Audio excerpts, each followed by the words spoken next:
I do want to mention in regards to what I am doing with FEMA, as long as the projects are obligated, my portion can be completely reimbursed through the category C.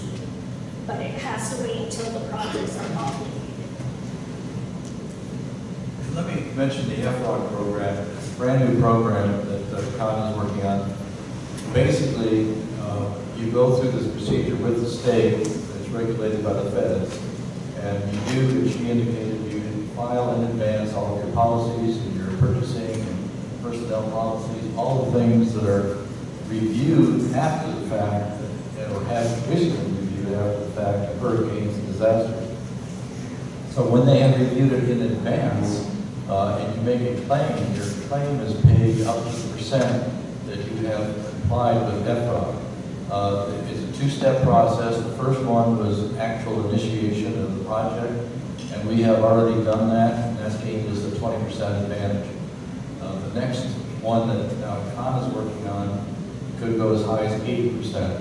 If we were awarded all 80%, in other words, the 20 and the 60, we reach the 80. When you submit a claim after a hurricane, it's a matter of submitting the claim in the form you've already agreed to submit it, and they will pay you then 8%. You can still want to argue about the other 20, but trust me, that is a long way, much closer goal than what we've been having to work with in the past through any storm. FEMA, not only is FEMA, they're difficult to work with, that's all I can tell you. They change their policies from storm to storm to storm. They change their software from storm to storm to storm. And I've been through a number of them in various communities too. And they'll just, sometime in Irma, I was in Frostproof, they literally changed the software right smack in the middle of the claim process. Everything get done, now I have to do all over again. So anyway, FROG will be a big bonus to the community, to all the communities, to have that all pre-registered. I think that's an important program to be developed. Well, I have something to say about that. Okay. About FEMA. I don't think FEMA's that difficult to work with when you do things right. You have certainly dot your I's and cross your T's, and it's not a problem. I personally have not noticed any forward progress with the money that we've already spent on trying to get this back. I feel that it's just throwing good money after bad. FEMA calls us every week or two and lets us know what they need, and there's no reason why you can't get that paperwork together and send it in yourself. We're 1 year into this process, and they haven't even submitted Nicole for reimbursement because there are so many problems with Ian and Nicole that they're still working on Ian. They've even gotten to the point where they've gone back and they're reviewing, it was either Michael or Matthew, that they're reviewing to maybe potentially make us pay that money back if they find issues with that sort of also.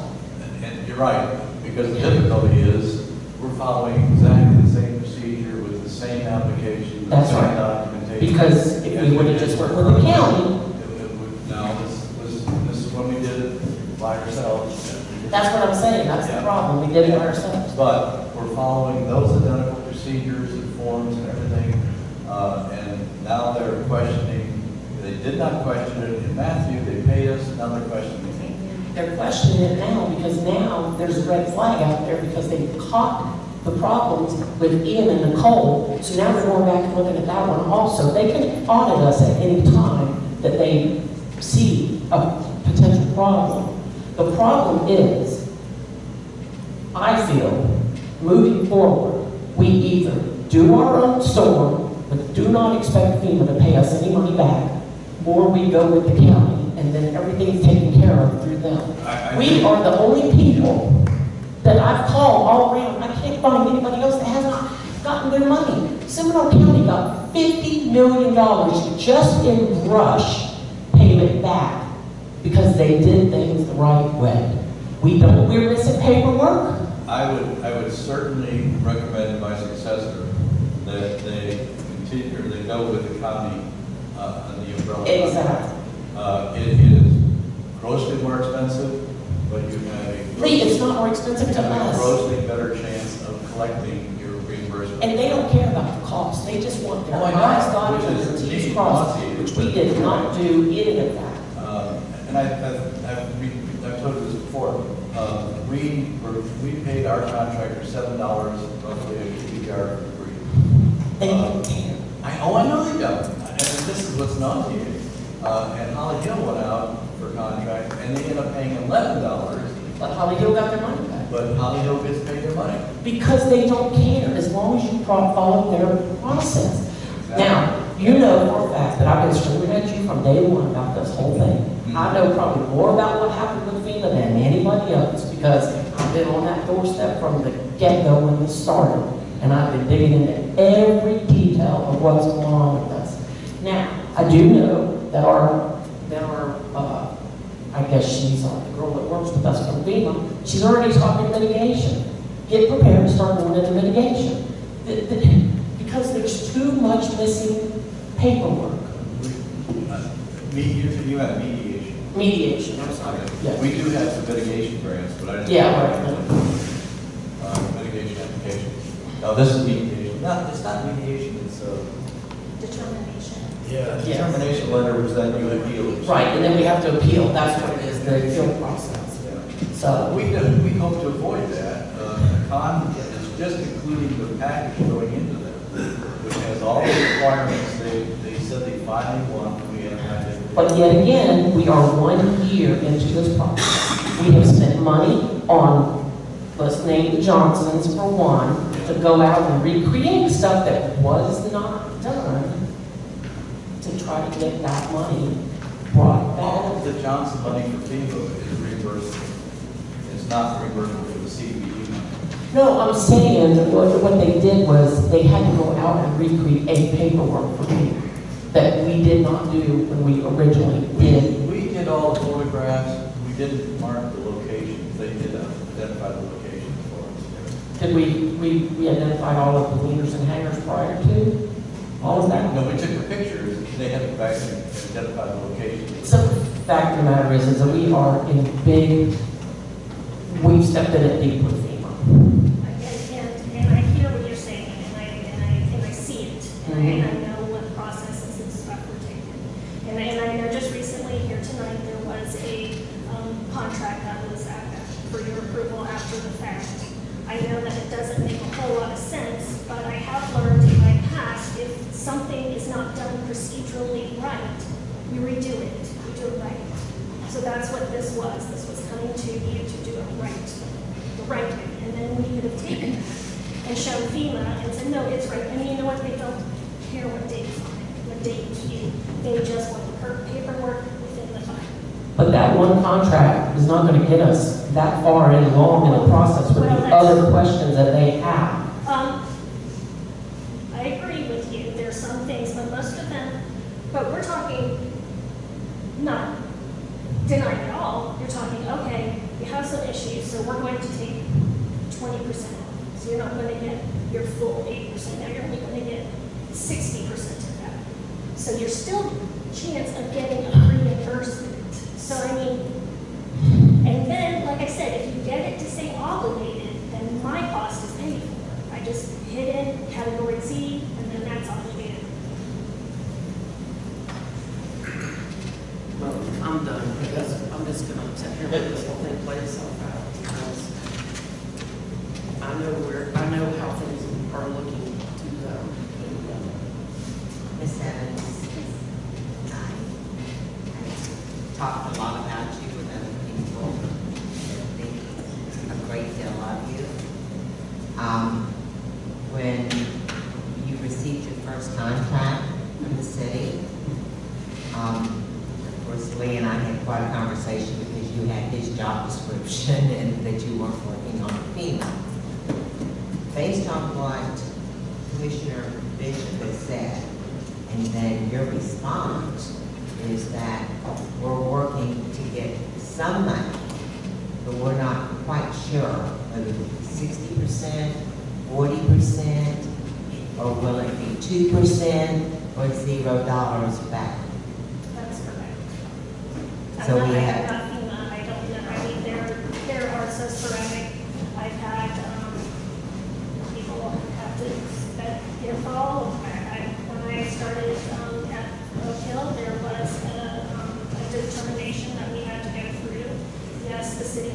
$18,000 back, but then I was able to find $30,000 that they had to give to us, so it's kind of a wash. So, I mean, there is that chance, but I understand that if you do not get anything back, then you're out my amount on top of the amount, which is where I was fair. at. Yeah. But what if you get $50,000 back of it and mine is paid for?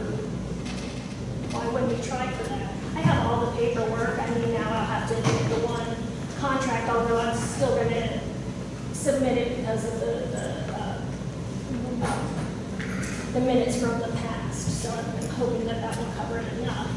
But I'm submitting everything, and they'll come back with a determination because they like everything in certain order, and then you go back and you say, okay, well, we did our best, and we have this, and if you look here, we basically did it the right way, and you create some documents after the fact, and you make them put them in that file folder, and you're like, okay, 1, 2, 3, 1, 2, 3, and here you go. I mean, So if we're working on a hope here, stay right there, I have one question for the city administrator. The contract that you put forth for the commission tonight is an amendment, is that correctly? Correct. Okay. So this is amending the first contract of $5,000 that had an end date on it. And what I'm sorry. There was an end date, a start date and an end date for the first contract that you I don't wrote. recall the end date. it doesn't, Yeah. you're correct. It had an end date. 1 year, I'm sorry. Yes, that is Yes. correct. So there was an end date. Now with the amendment, there is not an end date. The amendment would amend the underlying contract, and that would still be 1 year. Excuse me, if can I explain a little bit more? What the Yes. idea of this amendment is as he had mentioned that this FROC came up. And when I originally started, it was FEMA only, so I was like, well, this is for FEMA, and the money that I thought of is for FEMA only, so if you're gonna add something else, that is an addition to what FEMA is. So then we're talking, and well, the commission's gonna wanna know what jobs you're doing for what. So we had, well, the contract's gonna have to be amended because there's different costs. I said, well, if there's other items that you might want me to work on, because I do have experience and you are going through the transition, we'll maybe work by work orders. So as you come to me and say, hey, I would like you to work on this, I said, well, I'll look at it. I'll let you know what I think, how much hours I will spend on it, and how much I can pay for it. I will give you that proposal, and then you decide as a commission whether or not that's something you want to do. So this contract just makes it to where I can present you with work authorizations or proposals. Okay. And you don't have to amend the contract every time. Okay. This appears to be piggybacking onto the original contract. Correct. I would feel more comfortable if we added the end date of that 1 year, because we do have a new CA coming in who may also have the experience of dealing with people. You may want to hire you on part-time. In all That could be, honesty, I'm hoping to submit all of the FEMA stuff as of the end of this week. Just I I personally- didn't hear that. I'm sorry, I'm hoping to submit all of FEMA stuff by the end of this week. Nicole included, emergency capping, we got them cleaned up, so, and then now we are waiting for after the approval of the contract to do the final submittal. I think I understand this. In fact, I know I understand it. I don't have a problem with this as long as we're still working with that end date. And, This is piggybacking on an additional $90 for additional works done, correct? correct, a different job. This Correct. original one was for FEMA, which I understand it, if a new city administrator comes in and does FEMA work, then I'm off that project, but what if he needs help with something else that's going on, he has no idea, and So- I can help with that. Okay, so we can clarify on each task that you're working on for the additional $90, since we already are just piggybacking this on and He has a adding work date, order with all of that. and I wouldn't have a problem. Yeah, I would just note that this is an amendment to the first contract.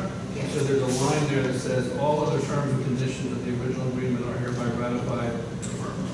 So except that it's changed in here, all other terms of the first contract are still applicable, and so the 1-year part still applies. I get that.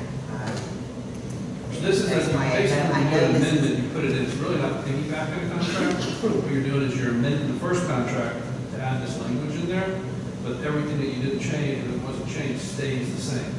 So you have to read this for the first one. But this is for additional work added to the original contract. Added to original additional work, but it still has the same term. We did not change the term. You still have a 1-year deadline. Okay, all right. Thank you. Okay, thank you. You finished? I'm finished. Okay, we're good. We're going to go home. Is there anything else? We have one. Yeah. Oh, that's okay. Yeah, we'd ask you to To make that motion? We have a motion.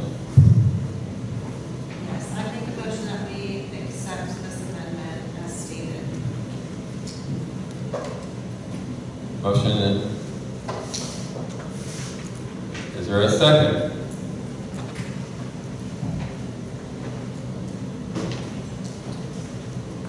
What?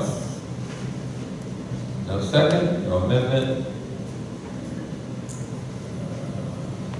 Dies for lack of a second. Moving right on. Pay adjustments. There.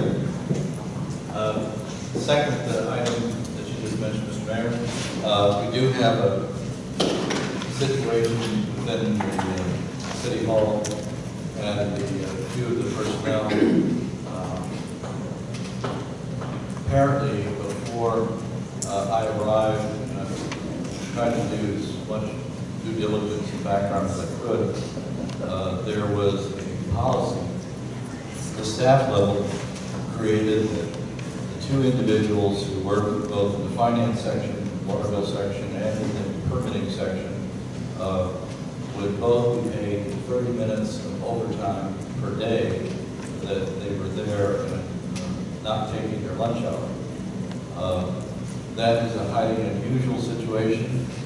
I don't think it should be the case. The question is, how do we change that, still maintain employee morale? It was given to them as a fringe benefit when they were hired, and now we're taking that back from them if we don't pay the overtime. Now, if we make them work at their lunch hour, the Fair Labor Standards Act says you will pay overtime. What I'm proposing is that we cease the overtime, put them back to their original base pay, make them take overtime, but then we have the question of, it's about $6,000 per employee.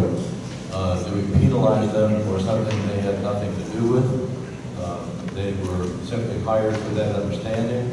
It was created before they joined the city.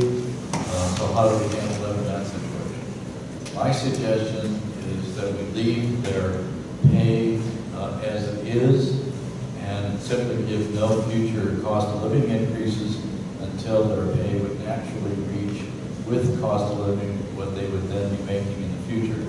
And then again, it would be up to the commission to pay overtime or cost of living or not, but they would not be penalized during this catch-up period when their normal salary would come to what equal to his salary plus overtime. You don't have to do that. It's a difficult situation. Unfortunately, it's one of those things we've discovered several of them during my tenure and need to somehow resolve. If you have a better suggestion, I'd love to hear it. I just have a question. This preceded your being city administrator? Yes. It preceded the last mayor? Yes. And it may have gone back as far as 2 mayors back? Probably.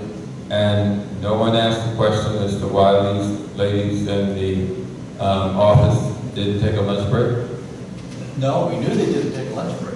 without being compensated? But we didn't, I didn't realize that they were being paid overtime for that. Dominique did mention to me at one point when she was elevated to the position of Director of Administration, she mentioned to me offhandedly that there was a good deal of controversy about that particular action. And she was saying, I gave up overtime for that. And I thought she was joking, quite frankly, because you don't pay overtime normally as a routine basis. And it turns out she wasn't joking. She was telling me something that I missed the import of what she was saying. But she did tell me at that point that existed.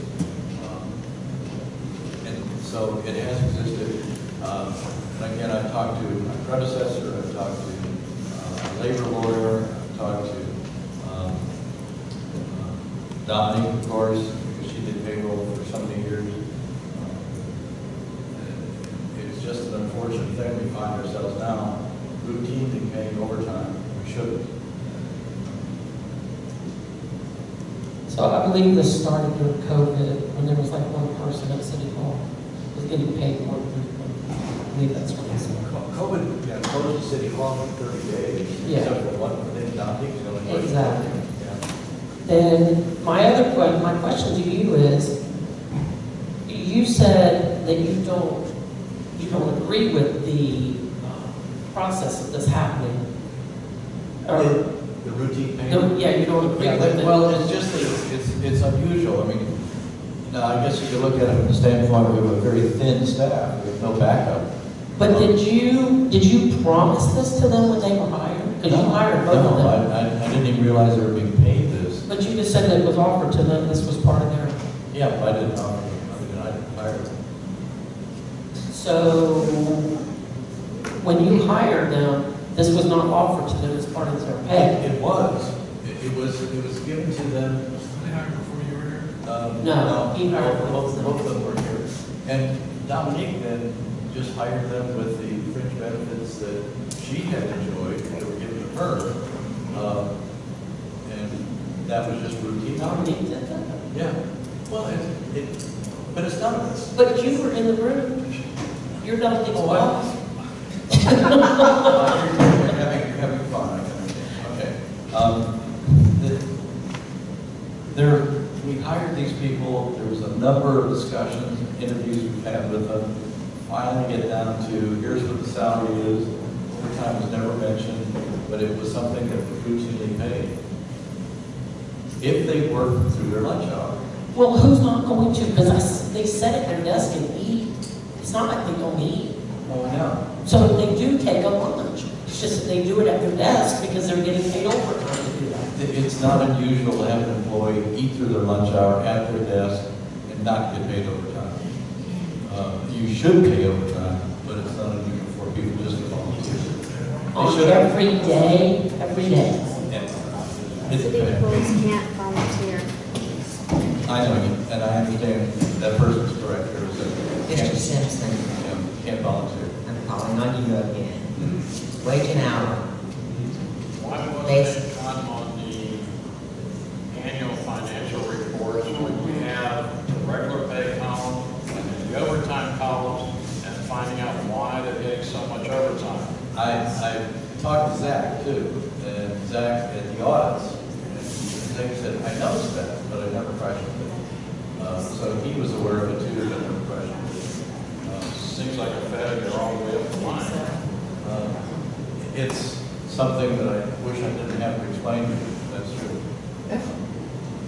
Mr. Simpson, based on wage an hour, an 8-hour employee, the law states what? That When Lee- based on lunch and breaks. Actually, I didn't look into research, and when Lee contacted me about it, I said, you really need to talk to the labor attorney, because that's when we were doing the union contract with the labor attorney working. I said, you need to run it by him, because there's a lot of potential issues with this. And that was really the last communication I had with it. I didn't research it, look into it, to address the labor aspect of it. We had, it was consulting with the labor attorney. Okay, well, If they're over wage, 18, if they're over 18, you do not even have to offer them. that's right. wage and hour, along with the Fair Labor Standard Acts, an 8-hour employee, an employer does not even have to provide a lunch hour If they're over. if they're over 18. At one point in time, we did have to offer 2 15-minute breaks. That now is no longer in effect. You've got a mess on your hands right now because you're spending tax dollars for employees. We just gave them a 5% COLA. They're not taking lunch. My suggestion would be the commission can decide on their own, the rest of the commission, would be to leave it where it is, since you've already made that commitment to them and it's been going on for years. One thing you said, though, does kind of bother me is that Dominique hired them. I thought the hiring and firing was up to the commission, not up to the city clerk. No, they were presented to the commission, and the commission approved them. Oh, But you we said- didn't go through all the details of fringe benefits, which this one was included.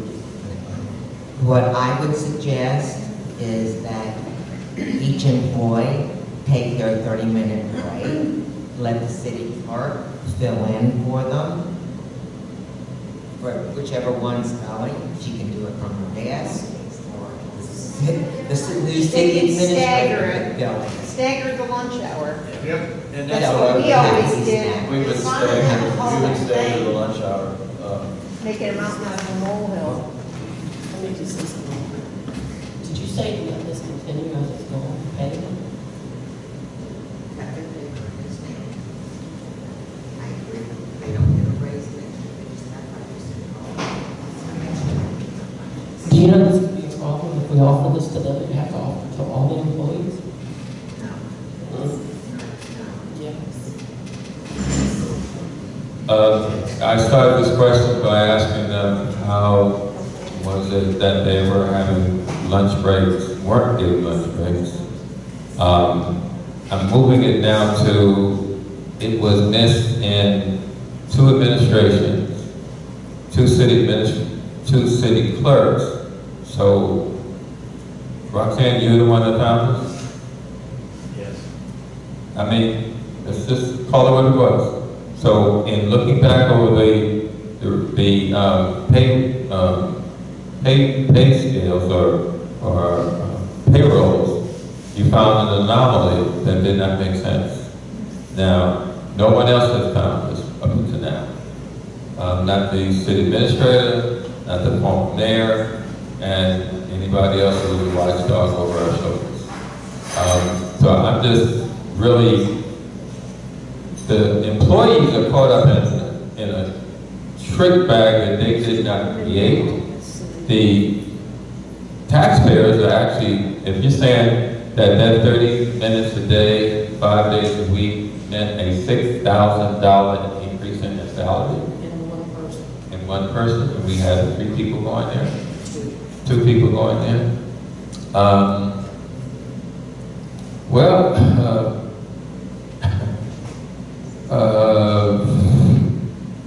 This is not a good thing. And I think as with regards to HR would also, you are HR too, Roxanne? So as an HR, what does this represent? As you were, if there was an employee who was not in that $6,000 cycle, and they brought this to your attention as HR, what would their remedy be, or what would their problem be? I'm not getting $6,000 in my paycheck. I'm out there, you know, in a ditch, working my lunch hour in a ditch, and I'm not getting any extra benefits. So how do we correct this? I guess I don't even know that the answer is at this table at this moment, but it does give a real bad look to the people who, and it's not even, I mean, I was just speaking to former Commissioner Ann Robbins, and she made a statement that what's good for one is good for all. And so there's public works, there's... Nobody else is affected, Mr. Mayor. Nobody else is affected? No, these No are- one else benefited from it? These are the only two people that are affected by this particular policy. And you're right, it didn't, and it shouldn't be continued. My recommendation is. I'm agreeing with that, but although they were not affected, they benefited by it. Yes. How do we give a benefit to one employee and without giving it to another, and then just say, well, because we didn't catch it sooner? I don't know what the remedy is right now. You said you spoke to a labor lawyer. Correct. A labor lawyer would look at that. If I wasn't the one that's getting the benefit, and I went to a labor attorney and said, there's somebody in my job that's getting the benefit that I'm not getting, what would be my remedy if I was to take it to court? Would the person, But nobody, see, both of the people who are subject to this policy are receiving it. There's no other individual we're asking to work through their lunch hour. I understand, but the point is that And entire they are receiving a benefit. Correct. And there are employees that within this administration or in this job description do not receive that benefit. So there is a discrimination in it. There's a problem. Because they're not being asked to give up the lunch hour. But if that was an option, But it's the management's option whether they take it or not. well, the management wasn't aware that it even happened, so they wouldn't even know to give them as an option or to deny it. But, and I'm suggesting we take that option away. Nobody should be paid to work in the I'm lunch in hour. agreement that should happen. The question is, what do you do with There's nothing that we can do to run through actively get that money back, and that's not going to happen. We need to be able to do something to find some remedy here other than what we have here.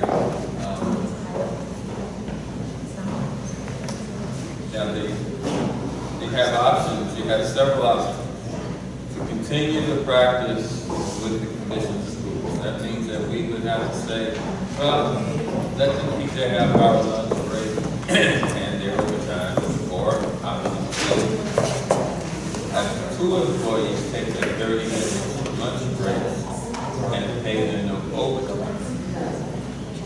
This will result in approximately $6,000 decrease in the employee's annual earnings.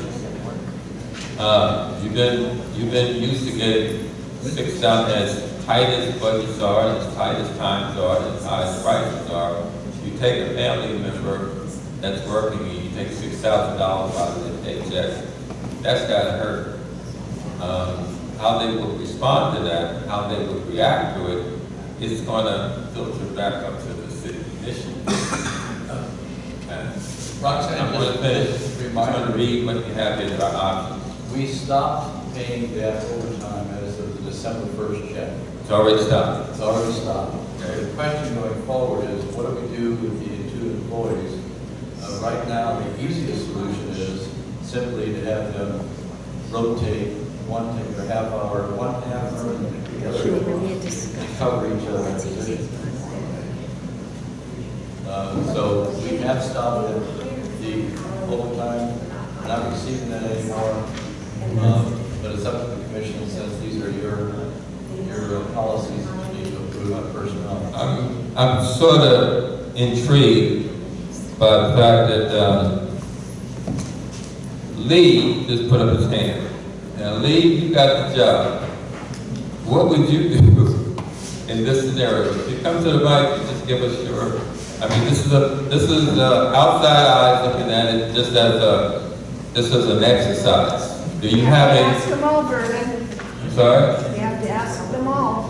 Well, All of them. There's only one here. is there two here? Okay, good. Thank you, man. Maybe you can answer that question first, Lee. Well, first of all, they stopped paying, okay? Probably the best way to do is to get a written determination from a labor attorney as to the legality of what he's proposing here. I mean, you can't, like I said, you can't go back in this time and getting the money back from them all that little time, and I can do it $1 a week or something like that, but, you know, it's something that has happened, and it's regretful it has, but it's come to the attention of now, and I would say, stop it, get a written determination from the labor attorney on the legality of doing what he's doing here, or a recommendation that will keep you out of the lawsuit. That, you know, lawsuit is looking to be in the eye, you know, but that's where I would go to a labor attorney and get a written opinion, like a recommendation. I can appreciate that, thank you. Would you like to have a shot at that? I don't disagree with you. Okay. You've got a very unique situation involving two people. You can make a very... Get the mic. Thank you. Jim Leeson, I mean, while it's not their fault, I mean, you can make a decision that you're an hourly employee, this is what your salary is. You now work 8 hours and you have a half-hour lunch unpaid. And you may have employees with a morale issue, and you could lose people. But the reality of it is what you've been doing isn't appropriate. But I would agree with Lee, at least in the sense of what's being provided under option 3. I would want labor counsel advising on that, because you're making a predetermination. Someone's not getting a raise, and you're living with a certain amount of money, and kind of thinking you're going to get it back over time, that'll even out. And we can all talk about people. I'm one of the biggest advocates, and I'll fight for employees if I get this job to make sure that they have the best work environment there is. But there's also policies, and there's rules and regulations. And while this has gone on for a number of years, it doesn't mean that you have to continue to live with it. Exactly. Okay? Thank you. I guess that is an advantage of having 3 applicants for this job, is have a real-time, real-life scenario to come up with a solution. That, for me, is probably one of the first steps in having a labor attorney to maybe give a written determination as to what is the legalities of it, and what's the legalities of it, or specified. It also lets the city know what their legal exposure is, and that's what we don't want to have in the city. Now, Scott jumped around to other. Could you give us any other closing remarks? I kind of basically said the same thing to Lee when he called me about it, because we had a labor attorney that we had retained to help with the police union contract, and said, I could sit here and spend hours researching this issue, go to the labor attorney, get his opinion about this, on what the recommendation is. And so I didn't hear anything more about it. So, do you need the records from this commission to give that? he already left, because based on my direction, he talked about it. So he already left, he followed my direction. Yeah, I've talked to the labor lawyer. Do we have your determination from that? I don't know what you said. Did you get anything right from him? No, nothing. Okay, just give what he told you verbally, put it in writing. And we can do what we do to stop the overtime, and have them split that 1 hour for lunch, half hour each, which is all they're entitled to, and let it go with that. Is that what the labor attorney said? Yeah. Okay. But if you do make them work during the lunch, you have to pay them. It's not optional. Okay, just have the labor attorney send you a. I'll have him write it down. I would really appreciate that. I mean, as I said, coming into this is stuff that's on the table before I got here, and I don't want it to stink on my watch. I'm just serious, and that's why I've taken this opportunity to look backwards and to see things that have happened prior to me becoming the mayor. This is one of these things that we need to address before the metastasize and gets even wider. Because it may still, and I might be putting a little bit of the cart before the horse. It still may be something that costs the city.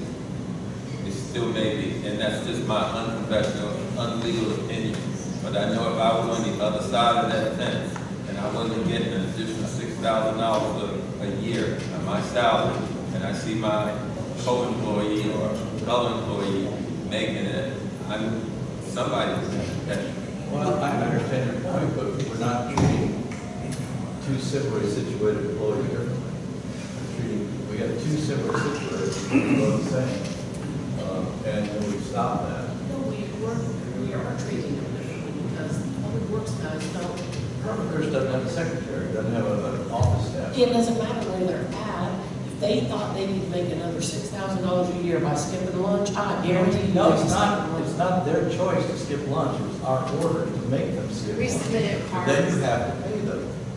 It's our negligence that allowed it to occur. Our personnel code says you cannot not take your lunch and go home early. You cannot not take your lunch and be paid for it.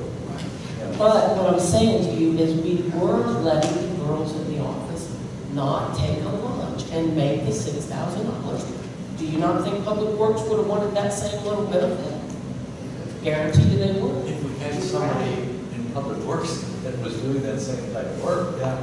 It doesn't matter what kind of work they're doing. Well, it does. It does.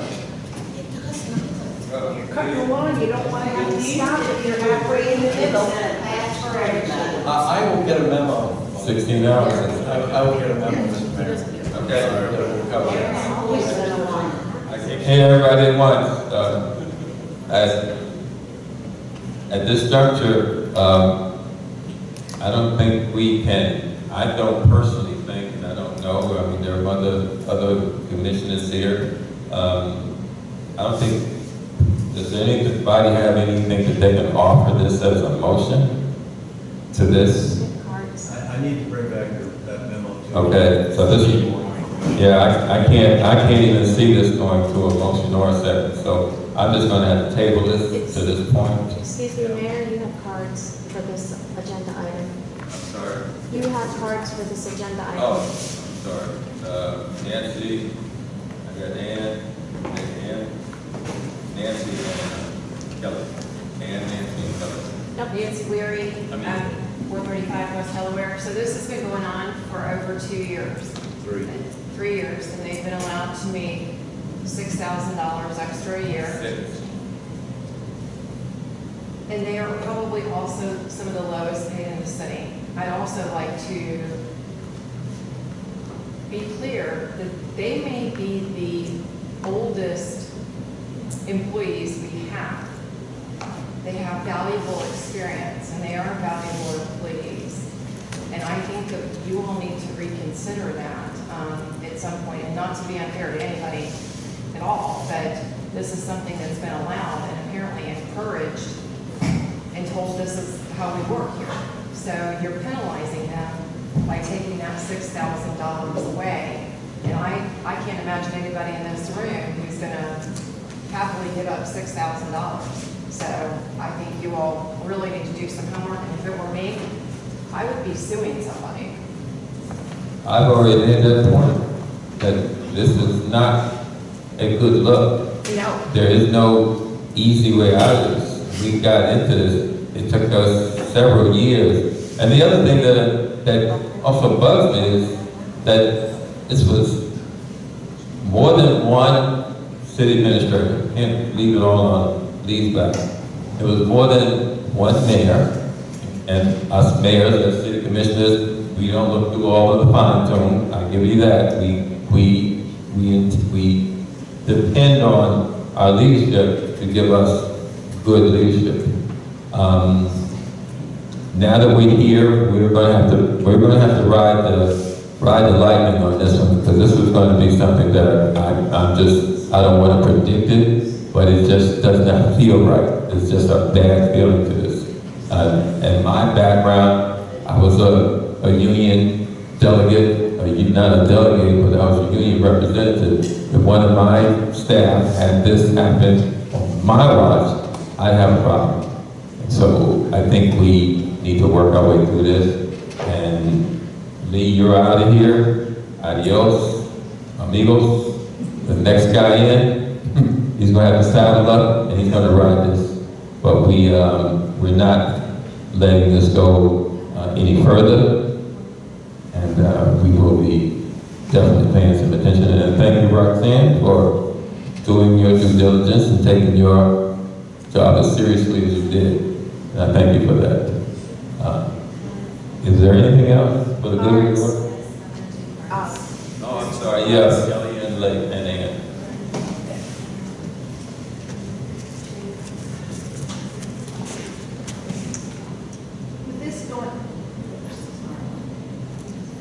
With this going on for over 3 years, It was before I got elected. you've been here for a few terms, right? So it'd be about the beginning of 20 or the end of 19. Okay, so it actually probably included Sharon Hull as well. Well, maybe back then, when she was in the office, it might have. How does someone do an audit every year and not catch this? This is total mismanagement. Not on the commissioner's part, because you don't look at the time cards. But the person, do you sign off on the time cards, Lee? No. Somewhere along the line, somebody missed the boat. Okay? You can rectify it, you already have, in telling them that they're not gonna get overtime. You cut them back to their 8 hours a day. You stagger the lunches. If Roxanne needs to get included in on this, I guess they're both salaried employees. They're making over $21 an hour. Now, in addition to the 3% or 5% or whatever it was they got, they also got an extra $1 an hour for the minimum wage thing to hike them up $1 more. They're making good money. You're making damn good money. So, overtime is not a guarantee. You're not guaranteed overtime. It'd be nice if you were. But in this little city, we can't guarantee that. And $6,000, yeah, it's probably going to cut a hole in their pocket. But they're going to have to bite the bullet, and they'll probably be sorry. This is a good job for them. That's my take. Kelly?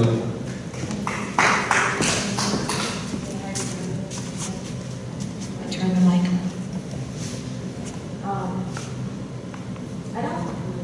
I don't believe they're making quite that much money, but I think they're around $17.50. No, Right? A little more than that. Are they? Okay. $21. Okay, I stand corrected. Between 20 and 21.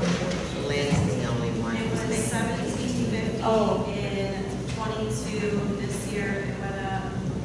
The COLA was 1820. So they're at 1838 an hour and That's Lynn. 17. That's Aaron. Hold on, hold on. My eyes are tired. Forgive me. That's Debbie. Is at 1838 and Aaron is at 1785. Well, my point actually was that when I was on the commission, I had no idea, just as each of you have no idea what was going on, because we did not involve ourselves. It wasn't we weren't given time cards to look at. Apparently, it's not the same it's the same situation with our city administrators. So Ann was on to something when she said audits. We have an outside company that does our financial every day. I mean, don't you think that James Moore would say in a report, this is how much overtime? What, I mean, did we just miss it? Because I didn't see that then. Or is this something that was just pumped into an overall overtime of that department? One of the things that I know is when they give us an audit, they would don't know the exact terminology for it, but they said there were items that needed to be adjusted and looked at. And if it's not been corrected, it would be an item that would stand out. Now, to me, an item would be if your salary was $25,000 a year or whatever, but then it shows that you made $31,000 a year. That's something that should jump out. Yeah. And the audit would make that, so I think we need to take this back as far as to the auditors and see why they didn't see it, because we're paying them. And this is getting, On that. keeps getting bigger and bigger. But when we look at we have our finance department outsourced. Yes, We had our finance inside. We had, in-house. we had our in-house finance director, Jason Lawrence. I feel that he was on top of things. He picked out things right away. Now, we have outsourced that information. Don't you feel that that's something that would be obligated to let us know that employees in that department is getting an outstanding amount of overtime all the time? I mean, I feel that, I'm not saying that the girls aren't worth $6,000 because they are. They are. And I'm just saying that I believe that the fault comes into our finance department, which is outsourced, and we should look into that. Because this totals up how many years? Was this before our finance? We went with James Moore for finance when they were doing our audits and it didn't come to our attention? It was supposed to be during COVID, whatever, so I don't know who was there. But was this happening prior to? I'm just saying to look into it to see if this was an ongoing situation that had been occurring for how long, or was it just started with COVID? Supposedly it just started. It had to be prior to COVID because we came right during the time that COVID started. So I'm just saying, look in the finances. I mean, I would keep calling up Zach right now and finding out, why haven't you ever mentioned this before? I think you said he found it. Did he find it? They knew, they thought it was common practice. They didn't ask the question whether or not it was common practice, but they'd seen it so regularly over the years that they just thought that was the way that we managed that. That was their response. So that should have shown up in our budget. You'd think that would be part of our budget to see that this is how much overtime. We have that simple little chart. It should have been brought up in there. I'm just saying it's not, I don't think the fault's on the commission or administration. I find the fault being an unasked question. And I don't think that the girls should be penalized for that. But I would like to see if there was anything in writing to affect that this was an ongoing practice that is going to happen. I would think that it would be almost mandatory that we do speak to our accountant and our auditor and ask them to give us a finding on this, because it's definitely something in place. And if it was told that they saw it as a regular occurrence and it didn't raise to the level of being, it must be something that happens on a regular basis, so it happens so often. It's an anomaly, but we're not going to, that's not really good practice. And what else is not being brought up? Other questions not being asked? Who else is getting $6,000 a year? I might not even be, employees. It's not showing the overtime on the budget. They don't? Oh, The wage. It's okay. absorbed as part of the regular paycheck. But it should be. They got the hours worked in percentages as 100% instead of like 150%. Yeah. I would think that it would reflect that. I was just, Scott, do you have any? The only thing I was going to say is I don't think it's an audit issue, because when an audit's done, the auditor takes our financial statements and renders an opinion, do those financial statements accurately reflect the financial condition of the city? And as long as these costs are being properly accounted for, there's nothing for the auditor to pick up. He audits payroll though. But But it's still, as long as it's showing up in payroll, and it's in, if the auditor, if the payroll shows up in our financial statements, if you remember the financial auditor opinion, it says the financial statements are yours, not theirs. They're just auditing your opinion, reviewing your financial statements to render an opinion on them, is do they accurately reflect within a reasonable degree of materiality, which could come into play, because you're talking about, you say 18,000, materiality could be 50,000. I don't know, the materiality used to be a big number. But all I'm saying is, as long as the overtime was reflected in the financial statements, maybe it's through the payroll, through the salary, an audit may not pick it up, because it's accurately reflected in your financial records. And then, but I think it's a legit question, as Kelly was mentioning, about why was this not picked up through the budget process? Not criticizing the previous commissions or anything, but when the budget's put together by staff, financial, you would think that's where, if it was going to be caught, that's where I think it would be caught. You can obviously ask about the auditor, but I think what you're going to hear from the auditor is that it was properly reflected in the financial statements, and that's our opinion. And, that's the purpose of the audit. Now, going further into it, through the finance department, I don't even think, listen everybody, I don't think we know when it started. So, I think you ought to find out when was the first time this ever occurred. And then, the main reason I told Lee to go to a labor attorney, because I'm familiar with a term called past practice. You establish something as past practice, what rights does that give to an employee? And that's why I wanted him to go to a labor council and talk to them about that before we start taking anything away. So, but that's just my 2 cents. I would just say, look into finance with James Moore and see what you can find in there, see how long the pattern has gone.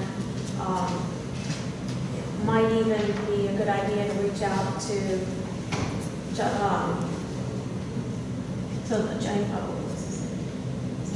Jason Lawrence, or even Michael Wright. So you might want to look into that. Thank you. Well, I can feel for the employees because we went through something similar down in Delta when I was at the fire department. And our employees actually caught the increase in our pay. And we notified the city and they said, no, there's no way. They didn't believe us. So we got hold of our union rep and showed him, and he said, yeah, there's something wrong. So he went to him and says, you need to check this out. Well, they hit them all. It took about 8 months. Everybody else was spending theirs. I put mine in a separate savings account. Because after the 8 months, they said, yeah, we were wrong. You guys need to pay it back. And we needed them the money. Everybody else had to take a pay reduction to pay it back. So, yes, there is problems with it, with,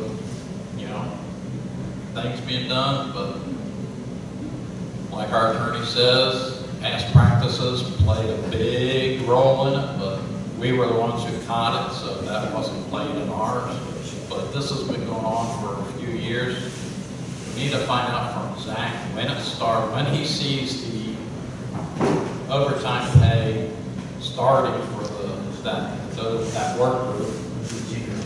And then that way we'll know when it started, so we can figure out what to do from there. But I'd also like to find out from a labor attorney on his recommendation on what course of action we should take on it to bring the problem back into correctness.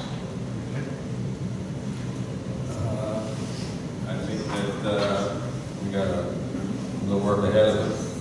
I don't know what the actual process is, but I think we'll have to work through it. And definitely. Oh, sorry. Just have one question. In the budget, the budget that I received, the salary showed for everyone other than Lynn, it was over $20-something an hour. overtime into the hourly rate, or was the overtime being shown up on a different line as strictly overtime? Because I know it was $21, then they came up with 5% COLA. So I'm wondering, did you actually put that overtime into their hourly rate for the budget purposes? I don't think so. Not from what I see, I don't think so, because I know the audit.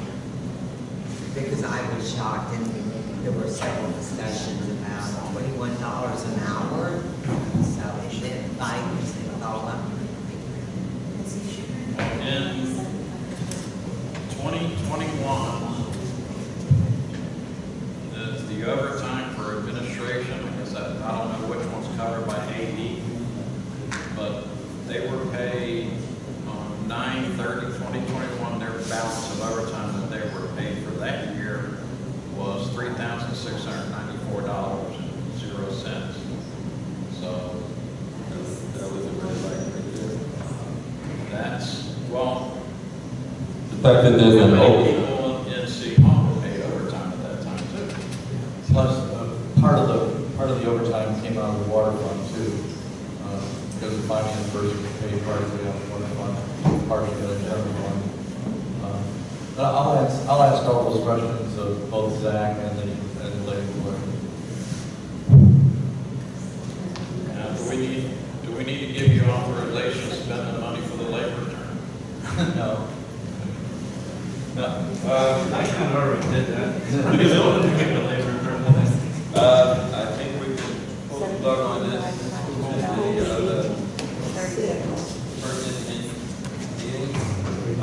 I thank you for your endurance and your indulgence. And Merry Christmas, sir.